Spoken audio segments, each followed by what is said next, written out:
महागठबंधन में seat sharing का number अभी भी फाइनल नहीं हुआ है। कल पहले फेज के लिए नॉमिनेशन वापस लेने का आखिरी दिन है, लेकिन ना तो सीटों का नंबर अभी तक फाइनल हो सका है और ना ही फ्रेंडली फाइट को लेकर कोई पिक्चर अभी तक क्लियर हुई है।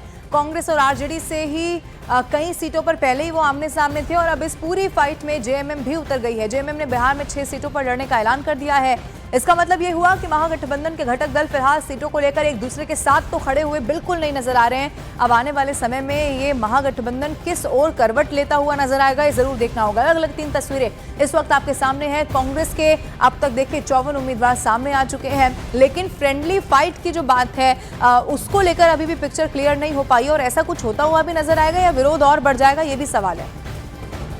और कई सीटों पर महागठबंधन में फ्रेंडली फाइट की स्थिति ने सबकी स्थिति को और ज्यादा असमंजस में अब डाल दिया है। वाम दल भी कई सीटों पर कांग्रेस और आरजेडी को चैलेंज देने वाले हैं। हालांकि वाम दल का दावा यह है कि कोई फ्रेंडली फाइट होने नहीं वाली। बिहार के विकास का कुछ लेना देना है या कोई अपनी विचारधारा को कोई आगे बढ़ाने का है, ये केवल स्वार्थ का गठबंधन है। जब स्वार्थ पूर्ति नहीं होगी तो ये गठबंधन टूट जाएगा, ये लंबे समय तक चलने वाला नहीं। हम लोगों ने तय ही कर लिया था कि यहाँ कोई फ्रेंडली फाइट के लिए गुंजाइश नहीं होगी।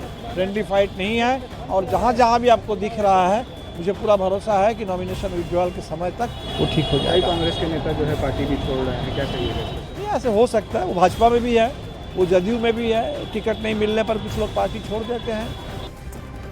और देखिए जिस फ्रेंडली फाइट का यहाँ पर जिक्र किया जा रहा है, अब वो कौन सी सीट पर इस वक्त बनती हुई नजर आ रही है, आइए अब आपको वो भी बताते हैं। जमुई जिले की सीट है सिकंदरा, जहां पर महागठबंधन की फ्रेंडली फाइट की स्थिति बनती हुई नजर आ रही है। यहाँ कांग्रेस और आरजेडी दोनों ही पार्टियों के उम्मीदवार मैदान में है, लेकिन सबसे बड़ी बात यह है चूंकि अभी तक सीट शेयरिंग का फॉर्मूला क्या होगा ये फाइनल नहीं हो पाया। इसीलिए देखिए जमुई जिले की ये सिकंदरा सीट जहां पर महागठबंधन की फ्रेंडली फाइट की स्थिति बन गई है और यहाँ कांग्रेस और आरजेडी दोनों ही पार्टियों उम्मीदवार मैदान में उतर गए हैं, दोनों ही मैदान में डटे हुए हैं। अब फ्रेंडली फाइट को लेकर बयान भी क्या कुछ सामने आए हैं, अब वो भी जरा आप देखिए। मुझे तो पता नहीं है, लेकिन मुझे राहुल गांधी जी ने मुझ पर विश्वास किया और मुझको अपना सिंबल देकर के सिकंदरा के जनता की सेवा करने के लिए भेजा, तो मैं आया हूँ। किए होंगे, हमको उतना जानकारी नहीं है। मुझे इसकी कोई जानकारी नहीं है अभी और गठबंधन में कोई दरार नहीं है। तो कांग्रेस ने उम्मीदवार उतारा है वहाँ पे, कोई दरार नहीं है। कई सीट है बिहार में जहाँ पे फ्रेंडली फाइट हो रहा है, मुझे मालूम नहीं है।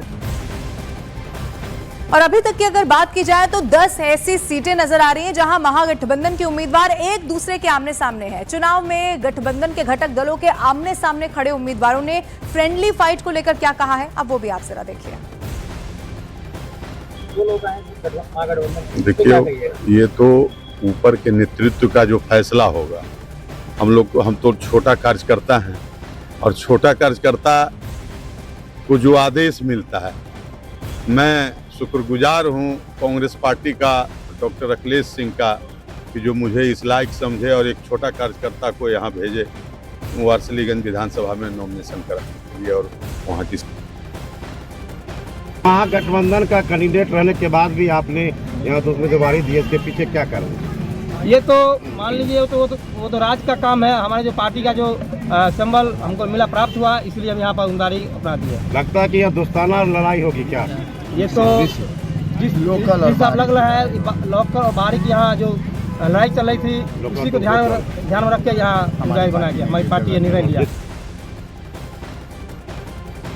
और अब खबर मिल रही है कि चुनाव से पहले मुकेश सहनी की पार्टी वीआईपी के उपाध्यक्ष ने इस्तीफा दे दिया है। और सिर्फ इस्तीफा नहीं दिया, बल्कि इस्तीफा देते हुए मुकेश सहनी पर बेहद गंभीर आरोप लगा दिए हैं। आरोप ये लगाए हैं कि मुकेश सहनी पैसा लेकर टिकट बेच रहे हैं। इस तरह के आरोप उन्हीं के बेहद करीबी रहे वीआईपी के उपाध्यक्ष ने आरोप लगाए हैं। विधानसभा चुनाव से ठीक पहले ये खबर मुकेश सहनी की टेंशन बढ़ाने वाली है। चुनाव से पहले मुकेश सहनी की पार्टी वीआईपी ने जो वीआईपी के उपाध्यक्ष रहे, उन्होंने इस्तीफा दे दिया है। वीआईपी के लिए एक बड़ा झटका है, पहले तो उपाध्यक्ष का इस्तीफा, लेकिन इस्तीफा देते देते मुकेश सहनी को कई सारे गंभीर आरोप उन पर लगाते हुए नजर आए हैं। कहा कि वो पैसा लेकर टिकट बेच रहे हैं।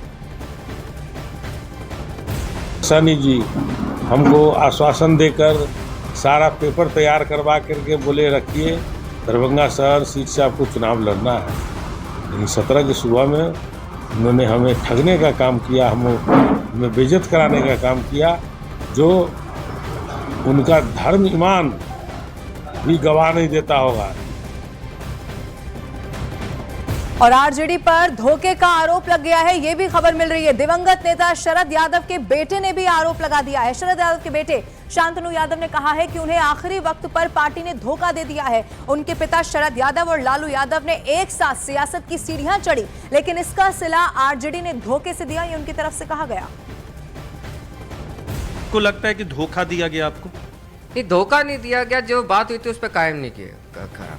धोखा नहीं बोलेंगे हम, इसको बोलेंगे जो बात हमारे दो लोगों के बीच में हुई थी, उस चीज़ पे वो अमल नहीं किया। आपने एक ट्वीट किया, उसमें एक वीडियो भी है कि आप राजनीति में कुछ करने आए हैं। आपने हमने बोला था हमें झाल बजाने थोड़ी आए, राजनीति करना है, हमें भी चुनाव लड़ना है, हमने ये कहा था। तो आपको चुनाव लड़ना है तो आप दूसरी पार्टी से भी लड़ सकते थे या निर्दलीय भी लड़ सकते, तो वो डिसीजन नहीं ली? नहीं, वो अभी नहीं लिया था, क्योंकि हमें था कि तेजस्वी जी हमारे साथ खड़े रहेंगे, और हमने तो भाई हमेशा जो जिस भी दल के साथ रहे हम सबके ईमानदारी से काम किया है, उनको आगे बढ़ाने के लिए हमने काम किया, आपने देखा है। तो नाराजगी बरकरार है? नाराजगी नहीं, बस यही हमको अब लगता है, तो हम यही कहना चाहते हैं, तेजस्वी जी का उम्र का तो पता नहीं, पर जुबान के जरूर कच्चे हैं। और लालू जी? देखिए, लालू जी अभिभावक हैं, अब उनके हाथ में इतना पार्टी का डोर नहीं है।